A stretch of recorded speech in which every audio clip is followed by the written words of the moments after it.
Story 1. When I first moved into my new apartment, I was excited. It wasn't fancy, just a small one-bedroom on the 3rd floor of an old building, but it felt like a fresh start after the tough year I'd had.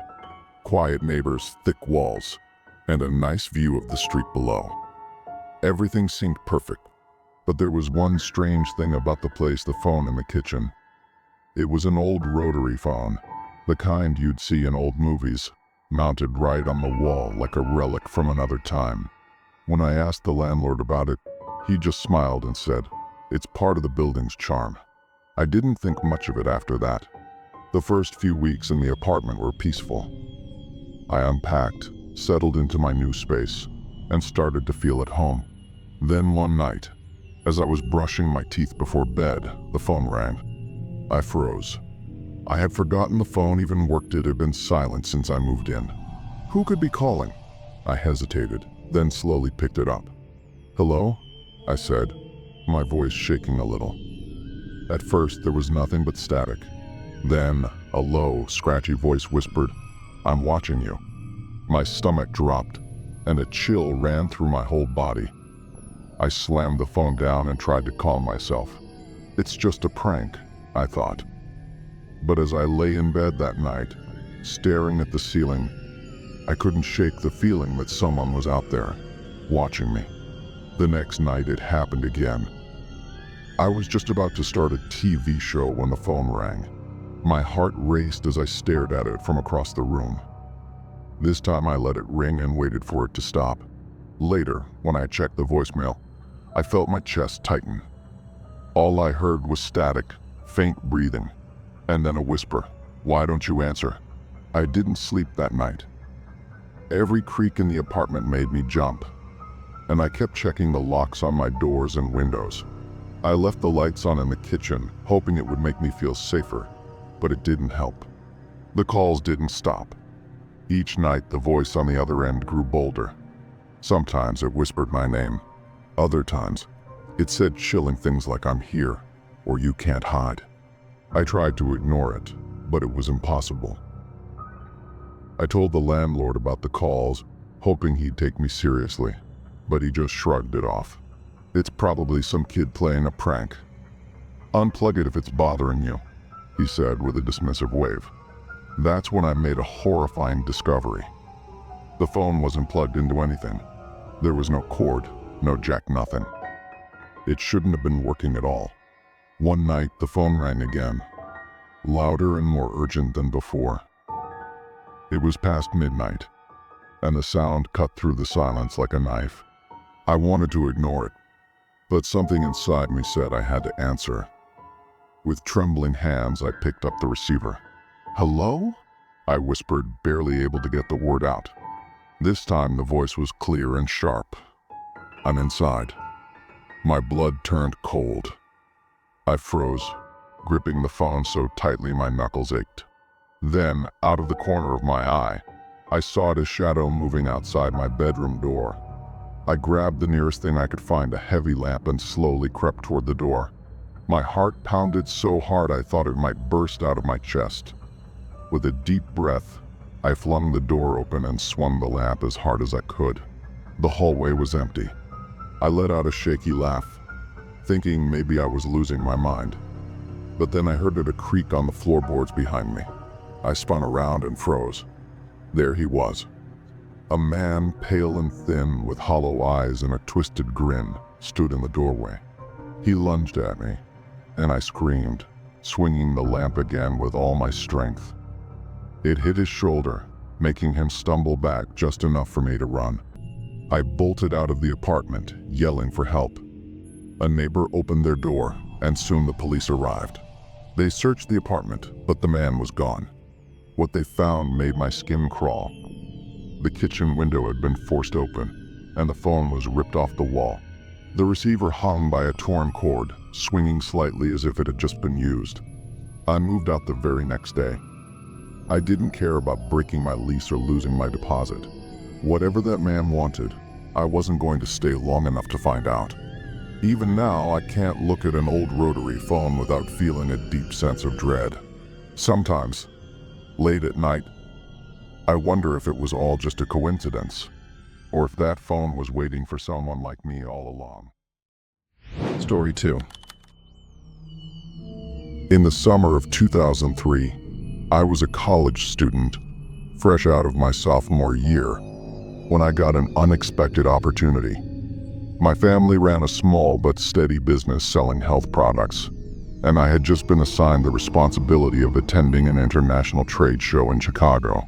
It was a big event with thousands of visitors and exhibitors from around the world. My dad thought it would be a great way for me to help grow the business. And even though I was nervous about representing the company, I was also excited. The trade show was massive.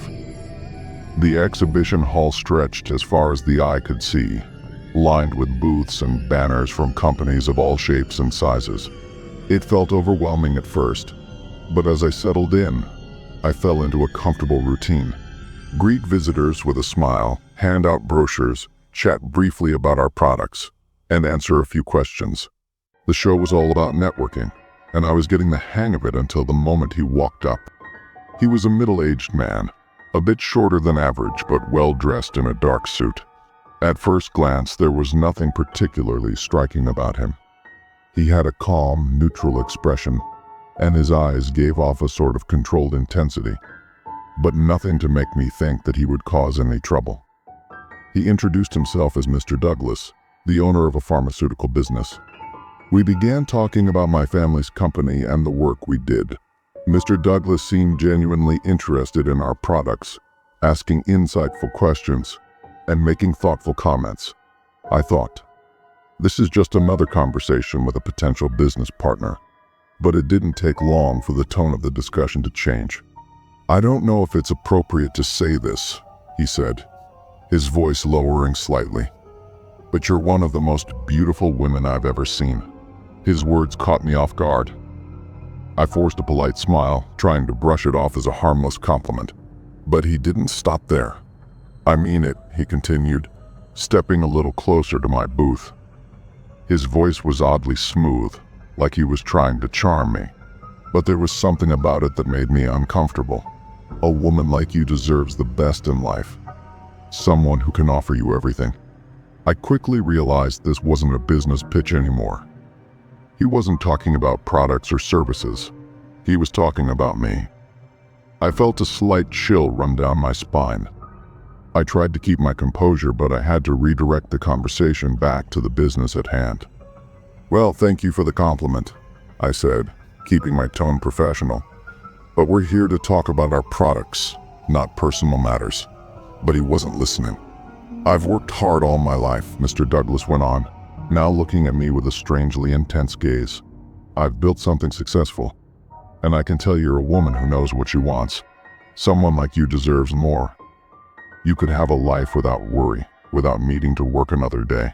All you have to do is accept my offer." My stomach twisted. I had no idea what he meant by accepting his offer, but I had a bad feeling. I could already feel the awkwardness setting in, but I didn't want to cause a scene in front of everyone. I thanked him for his interest in our company and excused myself, saying I needed to attend to another visitor. He didn't leave right away, though.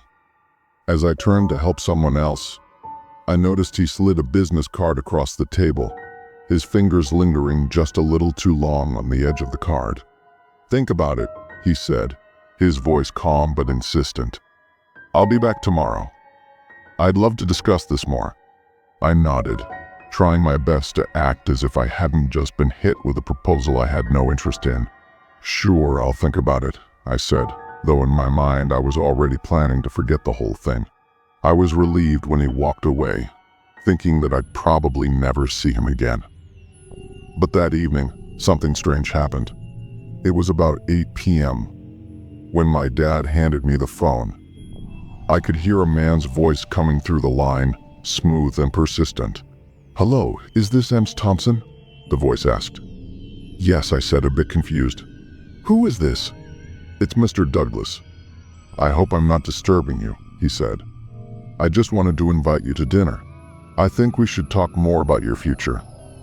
I'm serious about what I said today. You don't need to worry about anything. I can give you everything." My heart sank. This wasn't the casual follow-up I expected. He was pushing again, this time in a way that made me uncomfortable. "I'm sorry, Mr. Douglas," I said, trying to keep my voice polite but firm. "I already have plans tonight." There was a long pause. Then, in a softer, almost pleading tone, he said, "Tomorrow, then? I'm very serious about this. I'd like to speak with your parents. I want to discuss our future together." I felt a chill go down my spine. I didn't know this man, and I wasn't even interested in what he had to offer. But somehow he had decided that I was his. I hung up, feeling disgusted and unsure of what to do next. But what could I do? I didn't want to make a scene or cause trouble for my family. The next morning, I was at the booth, trying to shake off the discomfort from the night before. But when I looked up, I saw him again, Mr. Douglas. He wasn't smiling this time. He walked straight up to my dad, bypassing me completely. His expression was cold, almost businesslike. "I need to speak with you about your daughter," he said. My dad raised an eyebrow but didn't say anything at first. He was trying to keep things professional, I could tell.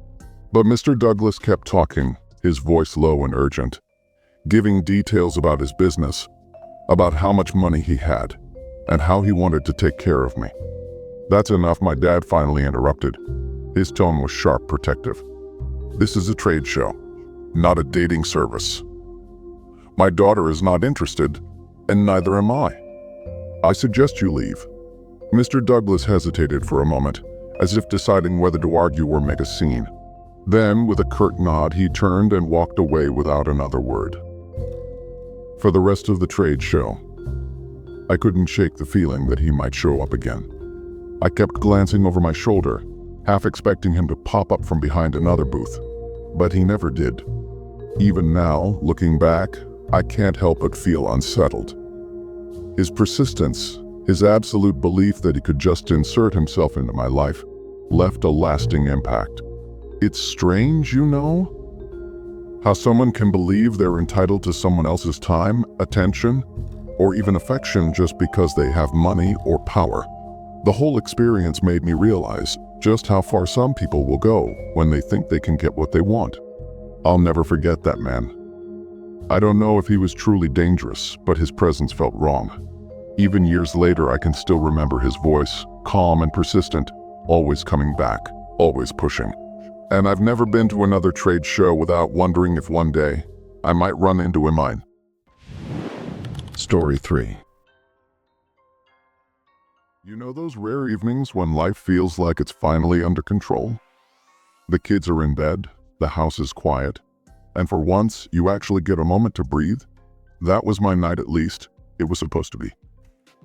It had been a chaotic day, full of tantrums, spilled juice, and endless to-dos. By 7:45 p.m. I was finally sinking into the couch, scrolling mindlessly through my phone, thinking of ways to get ahead on tomorrow's chaos. Then it hit me: groceries. Ugh. The fridge was practically empty, and my kids had an ever-growing list of snacks for school.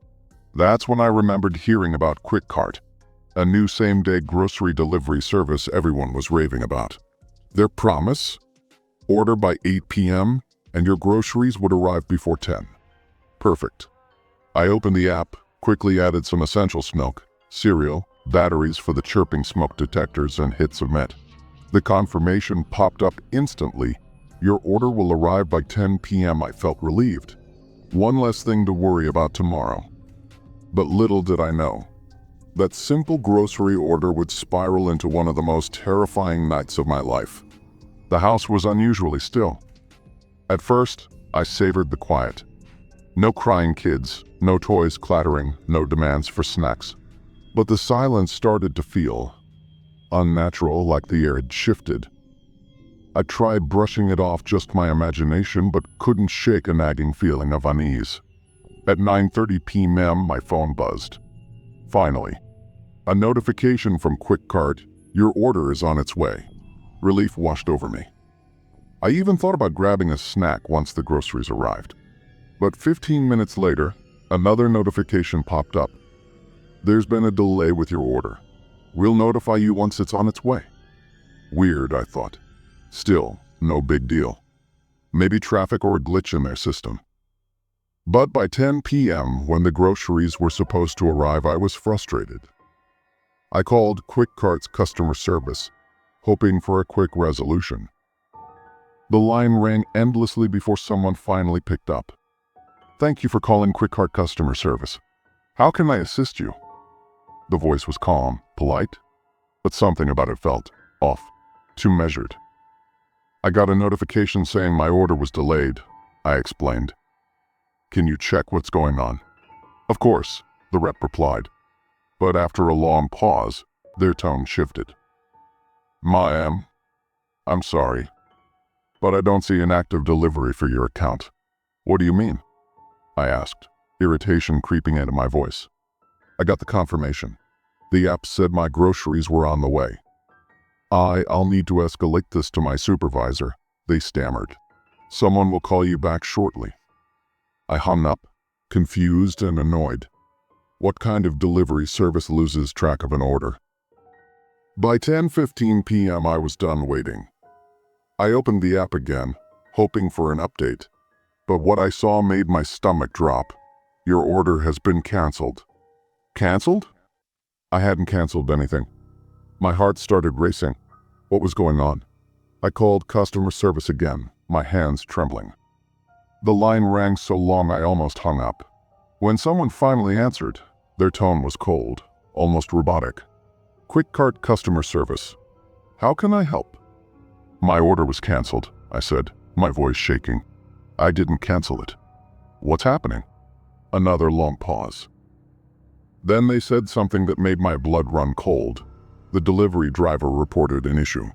"Your order was returned to the warehouse." "What issue?" I demanded. "Why wasn't I notified?" "I'm sorry, ma'am," they replied flatly.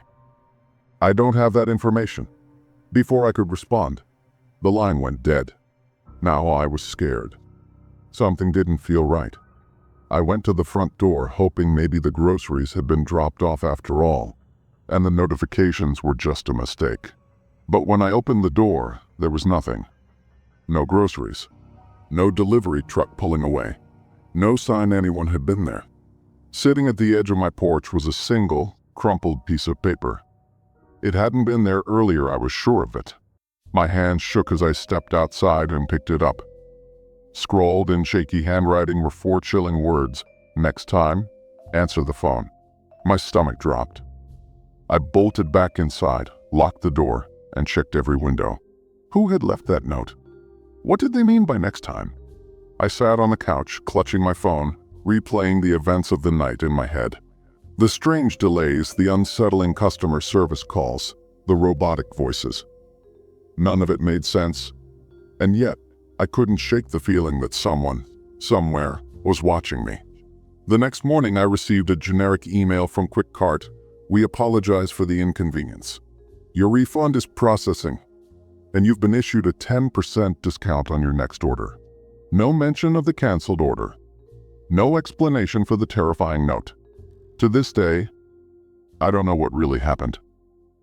I've stopped using QuickCart altogether. But every time I think about that night, I get chills. And now, every time my phone buzzes, I feel that same sickening dread in the pit of my stomach. Because what if, one day, there isn't a next time?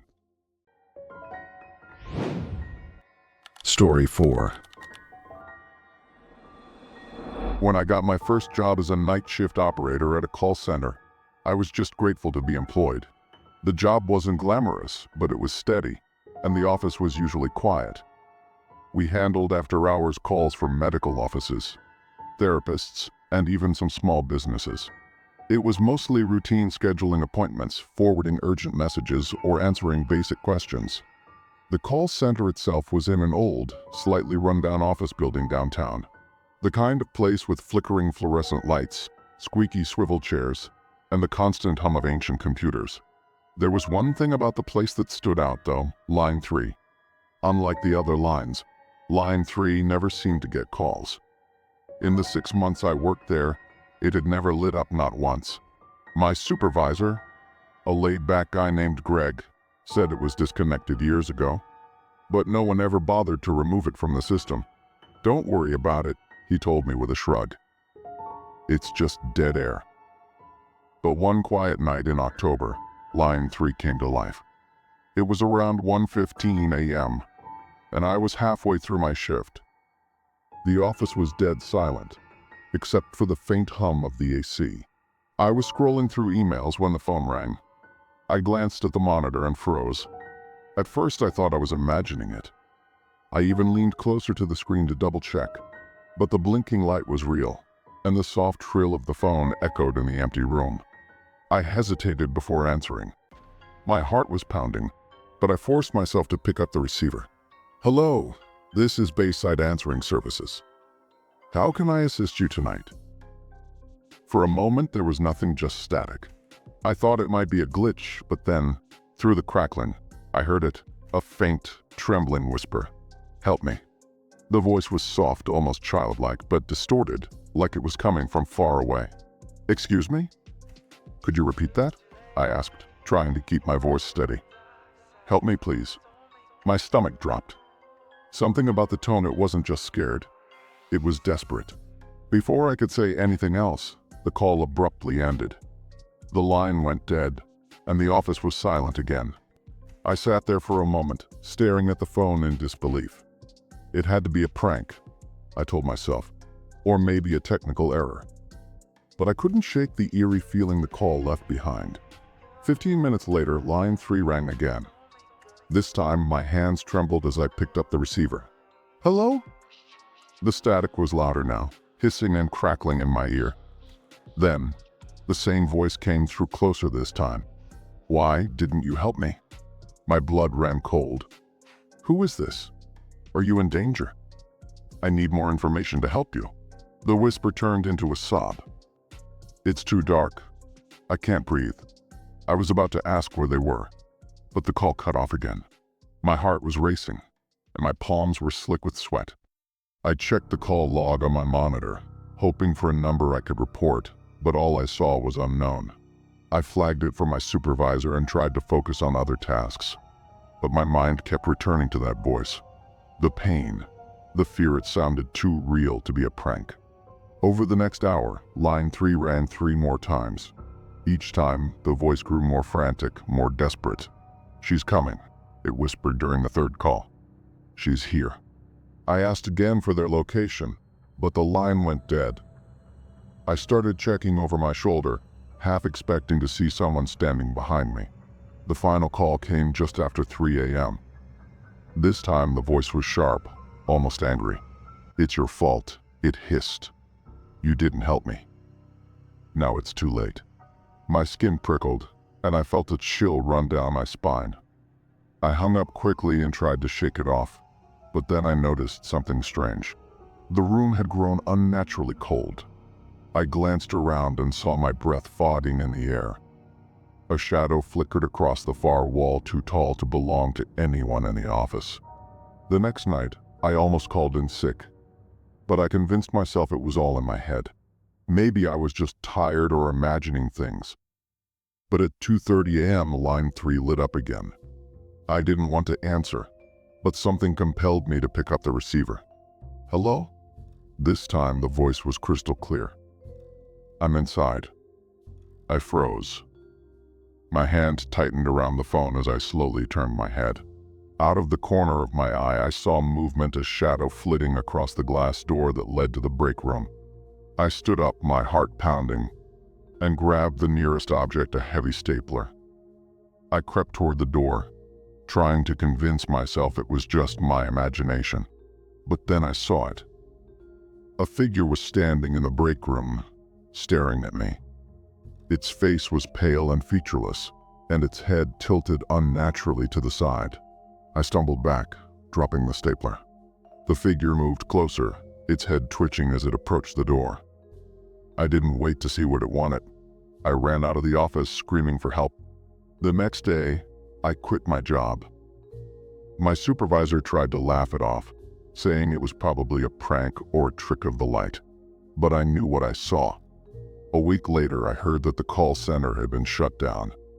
Workers claimed they kept hearing strange voices on the lines and seeing shadows moving in the empty halls. To this day, I can't stand the sound of a phone ringing late at night. It always takes me back to that moment, the cold voice, the flickering shadow, and the sense of something watching me from just beyond the glass. If these stories made your spine tingle, don't forget to subscribe for more chilling tales, or check out our next video if you're brave enough.